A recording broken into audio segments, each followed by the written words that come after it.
దుష్టుల ఆలోచన, దురాలోచన, ఈ యొక్క పదాలను మనం చూసినప్పుడు బైబిల్ గ్రంథంలో చదవబడినటువంటి వాక్య భాగాలలో పాత నిబంధన పాఠ్యభాగం కానీ అలాగే సువార్త పాఠ్యభాగం కానీ ధ్యానించినప్పుడు పాత నిబంధన పాఠ్యభాగంలో బలాఢ్యుడైనటువంటి ఒక వ్యక్తిని చూపించిన పేరు సంసోను. ఆయన యెహోవా ఏలికలో తల్లి గర్భమున రూపింపబడక మునిపే పిలువబడిన వాడు సంసోను. అయితే సంసోను చేసినటువంటి కార్యములను బట్టి అతడు ఫిలిష్తీయుల చేతికి అప్పగించబడ్డాడు. ఎలా అప్పగించబడ్డాడు అని ఆలోచన చేస్తే అక్కడ ఒక స్త్రీని చూపిస్తున్నాడు. ఆమె పేరు దెలీలా. దెలీలా సంసోను యొక్క మొదట పెళ్లి చూపులకు వెళ్ళినటువంటి స్త్రీ కాదు. సంసోను పెళ్లి చూపులకు వెళ్ళి మొదట ఏ అమ్మాయినైతే చేసుకోవాలనుకున్నాడో ఆ అమ్మాయి కాదు, దెలీలా. ఈ దెలీలా ఆమె చెల్లెలు. అసలు దెలీలా అర్థం చేసుకోవాలి సంసోను. కానీ ఆ కొన్ని కారణాల చేత ఆ దెలీలా అక్కను సంసోను యొక్క స్నేహితులకి తండ్రి చేసేస్తాడు. సంసోను మామూలు తదుపరి దెలీలాను చేసుకోవడం జరుగుతుంది. ఈ దెలీలా దేనికి అమ్ముడుపోయిందంటే డబ్బుకు అమ్ముడుపోయింది. ఈ యొక్క వాక్య భాగాన్ని చదివినప్పుడు సువార్త పాఠ్య భాగాన్ని ధ్యానించినప్పుడు సువార్త పాఠ్య భాగంలో 9వ అధ్యాయంలో ఎవరు అమ్ముడుపోయారు? ఇస్కరియోతు యూదా ధనమునకు అమ్ముడుపోయాడు. పాత నిబంధన పాఠ్య భాగం చూసినప్పుడు దెలీలా ధనమునకు అమ్ముడుపోయింది. ఈ ధనమునకు అమ్ముడుపోయినటువంటి వారి హృదయాలలో ఏమొచ్చిందంటే దురాలోచన, దుష్టుని యొక్క ఆలోచన, చెడు తలంపులు, సాతాను యొక్క కార్యములు, అపవాది తంత్రములు వారి హృదయాలను ఏం చేస్తారంటే రాజ్యమేలుతుంది. ఆ అంధకారము వారి హృదయాలను ఆవహించింది అనేటువంటి సత్యము వారి ఎరుగక మాట్లాడుతున్నప్పుడు ఆ ఫిలిష్తీ సర్దారులు సంసోనును పట్టుకొని మొట్టమొదటి చేసిన పని ఏంటంటే తనకు ఉన్నటువంటి గుడ్లను పీకివేశారు. గుడ్లు, పనులు. వారు ఏమనుకుంటున్నారంటే 23వ వచనంలో చదవండి ఒకసారి.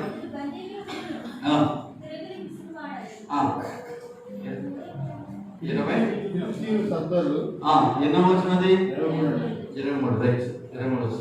ఫిలిష్తీయుల సర్దారులు మన దేవత మన శత్రువు అయిన సంసోనును మన చేతికి అప్పగించి ఉన్నదని చెప్పుకునేది. చాలు.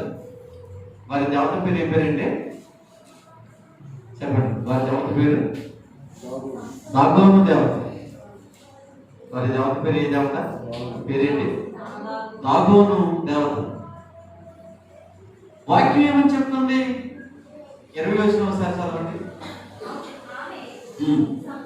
సంసోను ఫిలిష్తీయులు నీ మీద పడుచున్నారని చెప్పగా అతడు నిద్ర మేలుకొని ఎప్పటివలే నేను బయలుదేరి అయితే యెహోవా అతనిని ఎడబాసినని ఎవరు తెలియలేదు? సంసోనుకు తెలియదు. గమనించండి, ఒక మనిషి కీడుకు అప్పగించబడుతున్నాడంటే వాడి మీద ఏం తొలగిపోయిందని అర్థం? దేవుడి కృప తొలగి. నరులు ఏం చేయలేరండి. దేవుడి కృప అంటే నరులు ఏమి చేయలేదు. కానీ దేవుడి కృప చూపించడమే ఆ మనుషులు ఉండాలి, దేవుడికి ఇష్టడుగా ఉండాలి.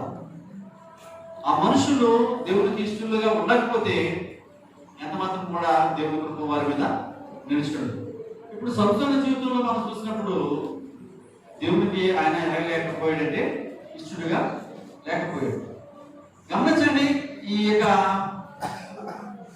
పితరుల కాలం నుండి దేవుడు చేసినటువంటి మేలు పొందుకుండి యెహోవా మీద తిరుగుబాటు చేసిన వారు, దురాలోచనలు చేసిన వారు, దుష్టుని యొక్క సంబంధికులుగా బ్రతికిన వారు. నిర్మకాండంలో 10వ అధ్యాయం 10వ వచనంలో ఫరో మాట్లాడతాడు ఎవరి గురించి? యూదుల గురించి. అందుకతడు అనగా ఫరో యెహోవా మీకు తోడై ఉండేనా, నేను మిమ్మల్ని మీ పిల్లలను పోనించదనా? ఇదిగో మీరు ఇటువంటి ఆలోచన అంట దుష్టు యొక్క సంబంధులు, మీరు దురాలోచన కలిగిన వారు.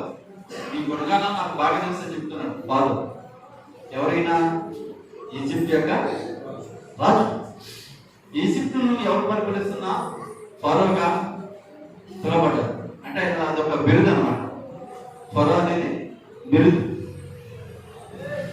ఈ ఫరో అంటున్నాడు మీ యొక్క దురాలోచనలు నేను ఎరుగుతున్నాను. ఎందుకు అంటున్నాడు అంటే ఇప్పుడు అబ్రహాము లేక యాకోబు, ఇస్సాకు వారి చరిత్ర ముందు జరిగిందా బైబిల్ గ్రంథంలో? చెప్పండి. ఈ ఫరో గారి చరిత్ర ముందు జరిగిందా, లేకపోతే అబ్రహాము, ఇస్సాకు, యాకోబు కుమార్ చరిత్ర ముందు జరిగిందా? అబ్రహాం, యాకోబులు వాళ్ళ చరిత్ర ముందు జరిగింది. అది చరిత్ర ముందు జరిగింది కదా.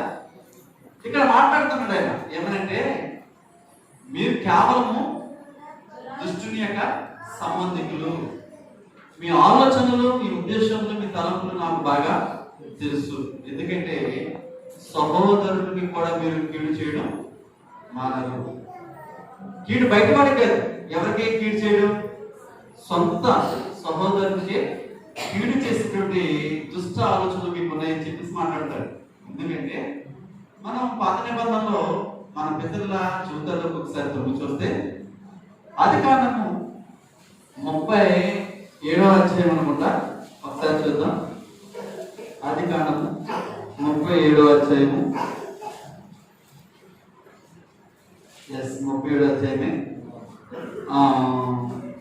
18 అతడు దగ్గరకు రాకమునకు వారు దూరం నుండి అతనిని చూచి అతనిని చంపుటకు దురాలోచన చేయాల్సింద.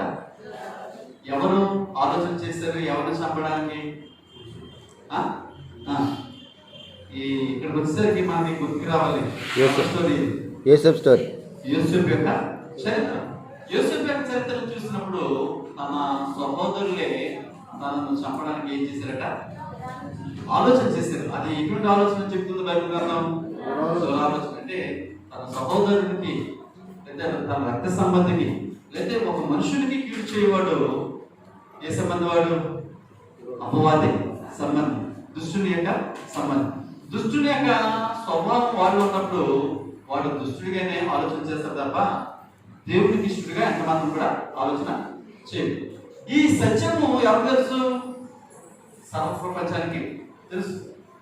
ఈ సత్యం సర్వ ప్రపంచానికి తెలుసు కనుక వారు మేము మా దేవుడు యెహోవాను సేవించి పూజించి బలులు అర్పించి వస్తాము, మమ్మల్ని వెళ్ళని అని చెప్పేసి వారు దగ్గర మాట్లాడుతుంటారు. అక్కడ 7వ వచనం చదువుతాం. ఈవిడ మనకు ఉడిగా ఉండును.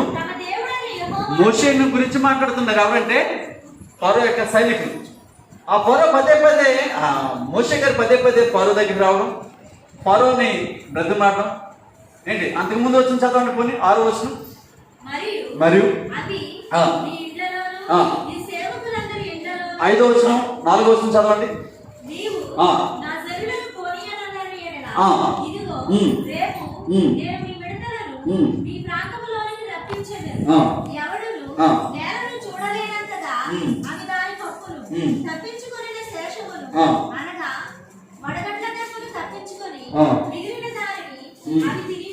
వినండి ఒకసారి చూద్దాం.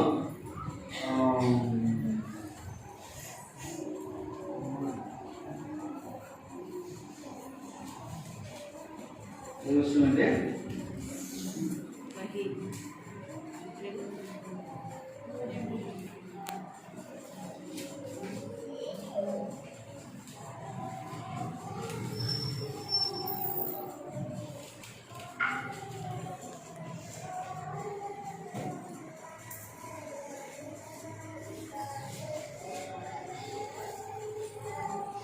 నేను మిమ్మల్ని మీ పిల్లలను పోనిసిద్దనా అని మాట్లాడతాడు నిరంతో.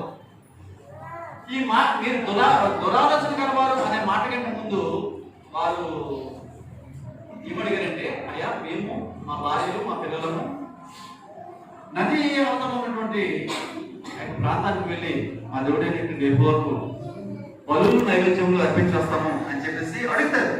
ఎందుకంటే ఇక్కడ దాసకులు ఉన్నారు, ఇక్కడ నుండి పారిపోవడానికి వారు ప్రయత్నం చేస్తుంటారు.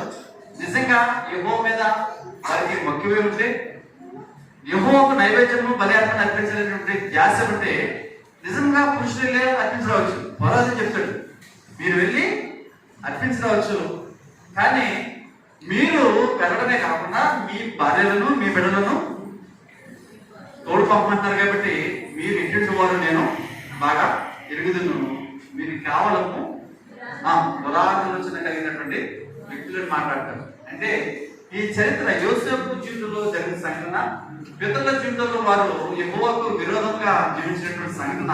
ఈ యొక్క ఇతివృత్తం అంతా కూడా ఎవరు తెలుసంటే రాబోయే తరం వారికి తెలుసు. మీకు చాలాసార్లు నేను చెప్పాను, క్రీస్తు యేసు వారు ఎవరికి తెలీదు, మన పితరులకు తెలియదు. కానీ మనకు ఎవరు తెలుసు? క్రీస్తు యేసు వారు తెలుసు. క్రీస్తు యేసు తర్వాత మనం పుట్టాం.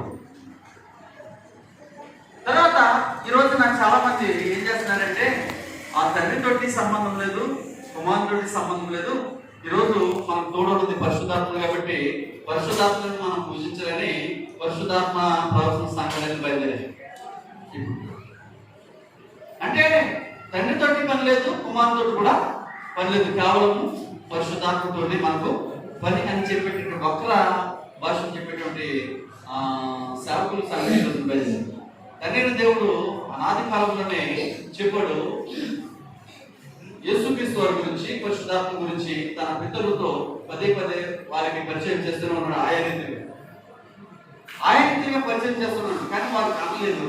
నేటి కాలానికి మనం కానగలిగామంటే యేసుక్రీస్తు వారి లోకానికి వచ్చి మరణించి తిరిగి లేవడం మన వరకు ప్రాణం. ఆధునిక క్రైస్తవులు కానీ ఎలా ఉంటారంటే దురాలోచన కలిగిన వారిగానే కనబడుతున్నారు. క్రీస్తు కాలం నుండి మనుషులు కానీ, పరిచయాలు కానీ, సోదరులు కానీ, సదుపాయాలు కానీ వీరందరూ కూడా క్రీస్తుకు విరోధులుగానే మాట్లాడుతున్నారు. మనం బైబిల్ గ్రంథంలో చాలా విషయాలు మనం చూసినప్పుడు యేసుక్రీస్తు తన బోధనలో మనుషుని యొక్క గుణగణాల గురించి చాలా స్పష్టంగా మాట్లాడుతుంటాడు. మత్తయి సువార్తికుడు 9:4 ఒక చక్కని మాట రాస్తూ మాట్లాడతాడు. చూడండి ఒకసారి, మత్తయి సువార్త 9:4. యేసు వారి తలంపులు, ఎవరి తలంపులు? ఎవరి తలంపులు? చదవండి, 5 వచనాలు చదవండి. శాస్త్రులు కొందరు దేవదూషణ చేయుచున్నారని ఏమనుకుంటున్నారట? నేను దేవుని కుమారుడను, నేను పైనుండి వచ్చిన వాడును, నేను ఎక్కడ వాడను కాదు అని ఆయన గురించినటువంటి సాక్ష్యం అని చెప్తున్నాడు. ఎందుకంటే ఏ మనిషి అయినా సాక్ష్యం చెప్పడానికి సంఘంలో నిలబడతారు. ఏం చెప్తారు? సాక్ష్యం అనేది ఏం చెప్తారు? పక్కన జీవితంలో జరిగిందండి, పక్కన జీవితంలో ఇవే జరిగిందని చెప్తామా? సాక్ష్యం అంటే ఏం చెప్తాం? మన జీవితంలో ఏం జరిగిందో, మనం ఏమి విన్నాము, ఏమి చూస్తామో, ఏమి పొందుకున్నామో అది సాక్ష్యంగా మనం చెప్పుకున్నాం. ఇక్కడ యేసుక్రీస్తు వారు తన గురించి తన సాక్ష్యం చెప్పుకున్నాడు. ఎందుకంటే తన గురించి ఆయనకే తెలుసు, ఆయన ఎవరికి కూడా తెలియదు. ఆయన ఎక్కడ వాడో, ఎక్కడ నుండి వచ్చాడో, ఎందుకు వచ్చాడో, ఆయన రాబోయే కాలంలో ఏం చేయబోతున్నాడో సమస్య ఎరిగిన వాడు కనుక ఆయన సాక్ష్యం సత్యం. అయితే ఇక్కడ మాట్లాడుతున్నాడు, ఆ 5 వచనం నుంచి చదివితే, పరిసయ్యులు శాస్త్రులలో కొందరు ఇతడు దేవదూషణ చేస్తున్నాడు అని తమతో అనుకోగా యేసు వారి తలంపులు ఏం చేశాడట? గ్రహించి మీరెందుకు మీ హృదయములలో ఏం చేస్తున్నారంటాడు? మీరెందుకు మీ హృదయములలో దురాలోచన చేస్తున్నారని మాట్లాడతారు. ఒక మనిషిని పాడు చేసేది ఏమిటంటే తన హృదయంలో నుండి వచ్చేటువంటి ఆలోచన. కింద చక్కగా మాట్లాడతారు, మీరు ఎందుకు దురాలోచన చేస్తున్నారు, మీ పాపము క్షమింపబడని చెప్పుట సులభమా, లేచి నడుమని చెప్పుడు సులభమా? ఆలోచించేది, ఏది సులభం? మీరు ఇంట్లో క్షమిస్తున్నాను అని చెప్పడం సులభమా, లేకపోతే పడిపోయినటువంటి ఒక వ్యక్తిని, నడవలేనటువంటి ఒక వ్యక్తిని నడిపించడం సులభమా? క్షమిస్తున్నాను అనే మాట చాలా సులభం, కానీ ఇది చాలా కష్టతరమైనది. క్షమించడం అనమాట, క్షమించలేమని పై మాటకి చెప్తాం, కానీ క్షమించనని ఎవరి తరమైనా అవుతుందా క్షమించడం? ఎవరి తరం కాదు క్షమించడం. క్షమించగలిగితే లోకంలో అంతా ఏముంటుందంటే ప్రేమతత్వమే ఉంటుంది, క్షమాపణమే ఉంటుంది. అసలు ఎదుటి వారి మీద ఒకరి మీద ఒకరు కక్ష కానీ, కార్పణ్యం కానీ, ద్వేషం కానీ, అసూయ కానీ ఏమో సాధ్యం కాలేదు, ఎవరికి కూడా సాధ్యం కాదు. ఆ మొదటి శతాబ్దంలోనే ఏమైపోయినాయంటే స్వస్థతలు ఆగిపోయాయి. బైబిల్ గ్రంథం ఎప్పుడైతే పూర్తయిందో రాయుడు, అక్కడితోటే స్వస్థతలు ఆగిపోయాయి. బైబిల్ గ్రంథం ఎప్పుడు పూర్తయింది రాయడం? మొదటి శతాబ్దం ఆఖరికి ప్రకటన గ్రంథం కూడా రాసేసారు. ప్రకటన గ్రంథం రాయబడిన తర్వాత ఇంకెక్కడ కూడా స్వస్థతలు జరగలేదు. ఇప్పుడు స్వస్థతల గురించి పరిగెడుతున్నామా? జరుగుతాయా? జరగవు. ఎందుకంటే నువ్వు దేవుని ఆశ్రయిస్తే నీ జీవితంలో మేలు చేయాలంటే దేవుడు చేస్తాడు, నేను ఒంటిగానే ఉంచాలంటే ఒంటిగానే ఉంచుతాడు. చాలా మంది మాట్లాడతాం, నేను ఎన్నో నోములు మోసి కన్నాను. నోములు మోస్తే పిల్లలు పడతారా? చెప్పండి. భార్య భర్తలందరినీ విడివిడిగా పెట్టి ఇక్కడ ఒకటి అక్కడ ఒక ఆమెను పెట్టి ఒక 10 సంవత్సరాలు నోములు ఏమనండి పడతారా? వారు సంసార జీవితం చేస్తే, దేవుడు అనుగ్రహిస్తే పిల్లలు పుట్టడం జరుగుతుంది. మళ్ళీ సంసార జీవితం చేస్తే పిల్లలు పుడతారంటే నన్ను దేవుని అనుగ్రహం ఎవరి మీద ఎక్కుతుందో వారు మాత్రమే ఆ బిడ్డను పొందుకోగలరు. కాబట్టి సర్వశక్తిమంతుడు దేవుడు సమస్తము అసాధ్యాన్ని సుసాధ్యం చేయగలిగిన వాడు శక్తిమంతుడు. ఆయన మాట్లాడుతున్నాడు, వారి హృదయ ఆలోచనలు గ్రహించాడు. వారి హృదయంలో ఏ ఆలోచనలు ఉన్నాయి? దురాలోచనలు. వారి హృదయ ఆలోచనలు ఎలా ఉన్నాయంటే దురాలోచనలుగా, దుష్టుని ఆలోచనలుగా, సాతాను సంబంధమైనటువంటి ఆలోచనలుగా ఉన్నాయి. కనుకనే ఇస్కరియోతు యోధ గొప్ప జ్ఞాని, అంత మాత్రం కాకుండా గొప్ప విద్యావేత్త. ఈ రోజున మనం ఆలోచన చేస్తే మన స్వకీయులు ఎవరైనా MBBS MS 4-5 డిగ్రీలు చేస్తారనుకోండి, ఏం చెప్పుకుంటాం మనం? ఎంత గొప్ప చదువు చదివాడు అనుకుంటాం కదా. ఇప్పుడు మనం చెప్పుకునే గొప్ప చదువుల కంటే అతి గొప్ప చదువు ఎవరంటే ఈయన ఇస్కరియోతు యోధ. అలాగే లోకా గారు కూడా మంచి చదువు. అయితే ఈ చదువరి మహాజ్ఞాని అయినటువంటి ఇస్కరియోతు యోధ దేనికి అమరైపోయాడు అంటే కేవలం డబ్బు మనిషి యొక్క జీవితాన్ని ఏం చేస్తుందంటే అదో పాతాలకి తొక్కేస్తుంది. కనుకనే భూలోకంలో డబ్బు సంపాదించుకోవడానికి ఆసక్తి పడకండి అంటాడు. అంటే డబ్బు సంపాదించుకుంటే ప్రమాదానికి అర్థం అన్నాడు. డబ్బు ఎంత సంపాదించినా, మనం ఎంత ఎదిగినా ఎలా ఉండాలి? ఒదిగి జీవించాలి. మనం ఎంత ఎదిగినా, ఆకాశంలోకి ఎక్కిపోయినా కానీ మళ్ళా నేల మీదే మన గమనం అనేటువంటి సత్యం మనం గుర్తుంచుకోవాలి. విమానంలో తిరిగే వ్యక్తి ఉంటాడు, 24 గంటల విమానంలో ఉంటాడు. తర్వాత 25 గంటల ఎక్కడ రావాలన్నమాట భూమి మీదకి. నేను ఆకాశంలో ఎగురుతున్నాను అనుకుంటాడు. సపోజ్ యాక్సిడెంట్ జరిగింది, ఎక్కడ రావాలంటే మళ్ళా అది తెలిసింది తెలపోయినా భూమి మీదకి రావాలి. భూమి వాటిని స్వీకరించాలి. ఎందుకంటే నేను దేవుడు చెప్పాడు, మొన్న అయినది మునిపటి వల్లనే నేను చేయాలి. బూడిది గాను, దుమ్ము గాను, మట్టి గాను, రకరకాలుగా అది మరలా మట్టికే చేయాలి. కాబట్టి దేవుని వాక్యాన్ని గ్రహించాలి. కడుపులో ఉండేటువంటి ఆలోచన మనిషిని అపవిత్రులుగా, అంధకార మృతులకు నిగ్రహిస్తుందని సత్యం మనం గ్రహించారు. లోక సువార్తికుడు క్షమించండి, మత్తయి సువార్తికుడే 15:19 ఇంకొక సందర్భం మనకి చూపిస్తున్నాడు. చూద్దాం. దురాలోచనలు, నరహత్యలు,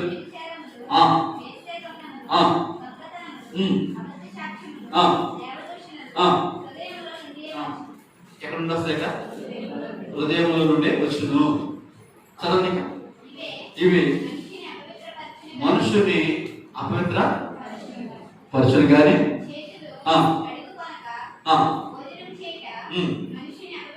వినండి. చాలాసార్లు మనం ఎక్కడ ప్రయాణం వెళ్ళొచ్చినప్పుడు ఆ మనిషి రాగానే సరసాధారణంగా ఎవరో చనిపోయినప్పుడు వెళ్ళామనుకోండి, చనిపోయిన ఏం చేస్తాం? వచ్చి ఆ బట్టలు ఎక్కేసుకున్నా సరే టక్ తీసేసి స్నానం చేసి వాళ్ళు చనిపోయి అంత ఆకలేసినా కానీ అప్పుడే తింటాం. సరే అది అంటే చర్చిల వారు నేను మొత్తం కాబట్టి మైలుపడతాం కాబట్టి చేయాలి పాత నిబంధన ప్రకారం. కానీ చాలా మంది బయటకు వెళ్ళిన తర్వాత వాళ్ళు ఇంటికి వచ్చినప్పుడు ఎంత ఆకలేసినా శుభ్రంగా చేతులు కాదు ఒళ్ళంతా కట్టుకుని స్నానం చేసి అప్పుడు తీరుబడిగా వస్తారు. ఎంత ఆకలేసినా వాళ్ళ తినకపోతే వారికి మనస్సాక్షి ఒప్పుకోదు, అసలు అన్నం కూడా దూషించదు. సరే ఒక్కొక్కడు ఏం చేస్తారంటే వెంటనే కూడా ఇప్పుడు మెకానికల్స్ ఉంటారు, వాళ్ళు బాధించే వాళ్ళు చేయాలంటే నల్లగా ఆయనతో ఉంది కదా, వాళ్ళు ఏదో పలుకుతారు చేతులు. కానీ ఈ గోర్లు ఏముంటది చూసారు ఎప్పుడైనా? కానీ వాళ్ళు ఏం చేస్తారు? ఎవగా తినేస్తారు. మరి వాళ్ళు బ్రతకడం లేదు. మీకు ఇంకొక సత్యం ఏంటంటే, ఒక మనిషి ఆరోగ్యకరంగా ఉండాలంటే ఎక్సర్సైజ్ చేస్తాడు కదా, తర్వాత సైకిల్ దొరుకుతాడు, వాకింగ్ చేస్తాడు, రకరకాలు చేస్తాడు కదా. కానీ సైన్స్ ఏం చెప్తుందంటే, ఒక మనిషి ఆరోగ్యంగా ఉండాలంటే ఆ మనిషి మట్టిలో ఆడుకోవాలి, మట్టితో సంబంధం కలిగి ఉండాలి అని చెప్తుంది సైన్స్.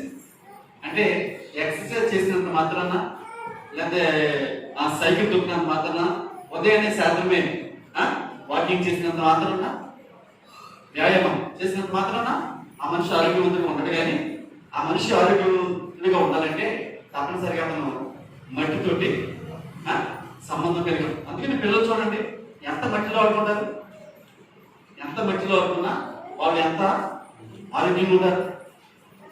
కష్టపడేవాళ్ళు చూడండి, వాళ్ళు తెల్లారితే మట్టితోనే ఉంటారు, వాళ్ళు ఎంత ఆరోగ్యంగా ఉంటారు. మనం ఈ రోజున ఫ్యాన్ అని, ఏసీ అని, అదని, ఇదని, గుడ్డని, తిండని రకరకాల సుఖభోగం అనిపిస్తూ ఏం తీసుకుంటామంటే తెలియని రోగాలను, త్వరజాలని రోగాలను మనం తెచ్చుకుంటాం. కాబట్టి ఇక్కడ మనం చేసినప్పుడు పవిత్రమైనది నువ్వు చేయి కడుక్కోకుండా అన్నం తింటే నువ్వు అపవిత్ర పడిపోవు. కానీ నువ్వు అపవిత్రత దేని ద్వారా అపవిత్ర పాల్గొన్నావు అంటే నీ కడుపులో నుండి వచ్చేటువంటి ఆలోచనలు ఇవి నిన్ను అపవిత్రపరుస్తుందని చెప్పేసి అంటాడు. మార్కు సువార్తికుడు తన గ్రంథంలో 7:27 చాలా చక్కగా మాట్లాడతాడు. అంతకు ముందు వచ్చిన కొడుతుంది మార్కు సువార్త.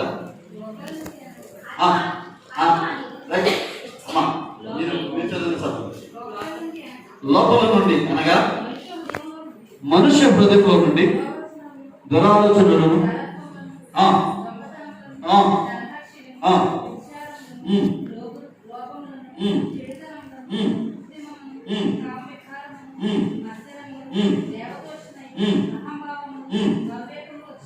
అవివేకమును వచ్చును. ఈ చెడ్డవన్నీ లోపల నుండి బయలు వెళ్ళి మనుషుని అపవిత్రపరుచునని ఆయన చెప్పాను. ఎన్ని రకాల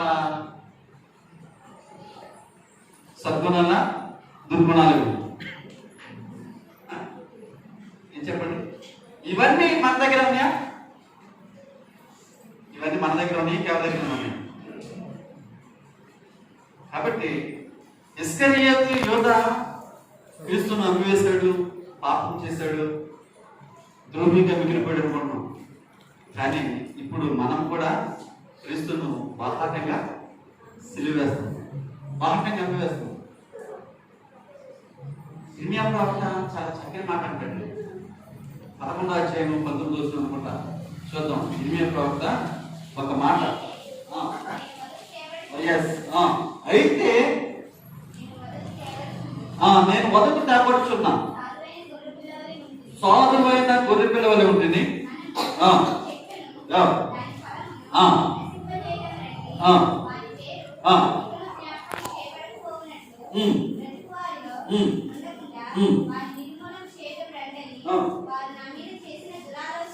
వారు నా మీద చేసిన దురాలోచనలను నేను ఎదుర్కొని అంటాడు. ఏమనుకున్నారట వీళ్ళు? ఏమనుకున్నారట? ఏం చేద్దామనుకున్నారట?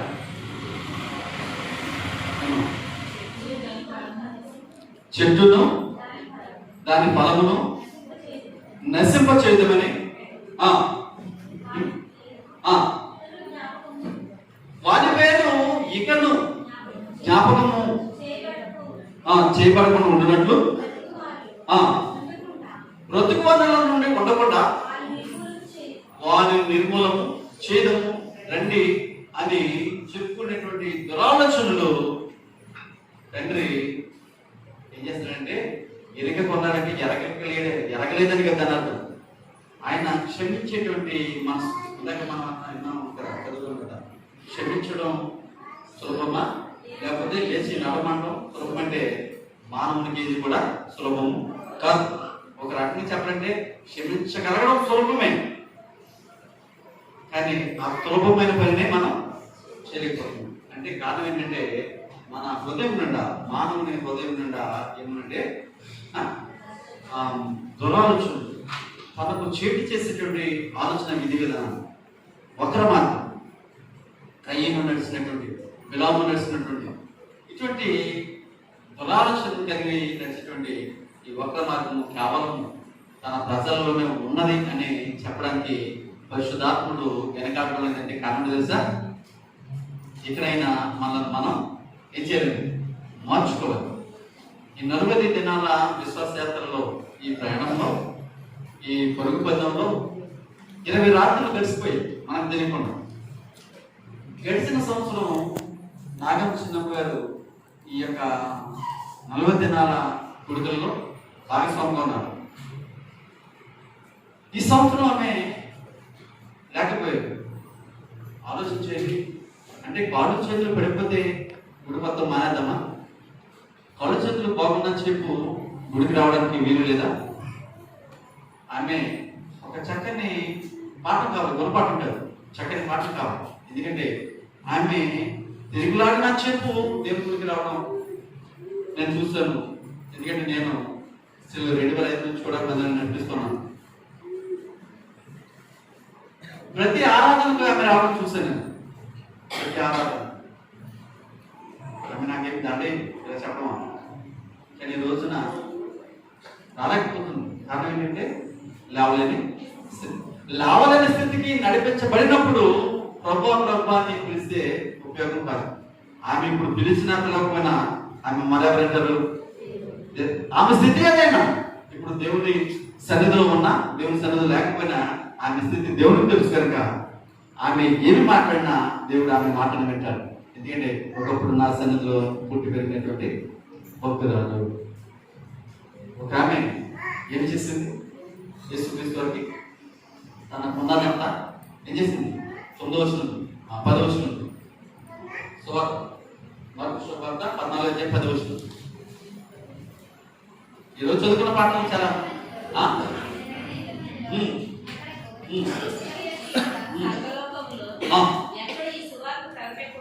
ఏమొచ్చింది? 9వ వచనమా? ఓకే, చదవండి. 14 సర్వలోకములో ఎక్కడ ఈ సువార్త ప్రకటించబడును అక్కడ ఈమె చేసినది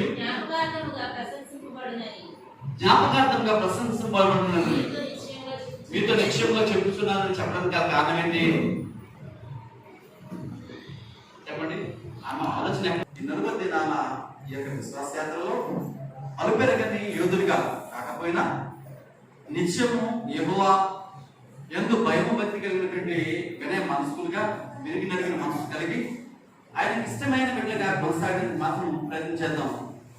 దేవుని రాకడా మన పక్కన ఆలస్యమైతే మనకి దొరికినటువంటి ఈ మంచి సమయంలో ప్రభువుని కనపరిచే స్తుతి పాత్రగా మనం వాడపడతాం. అటు దేవుడు మనందరికీ దయచేయను గాక. ఆమేన్.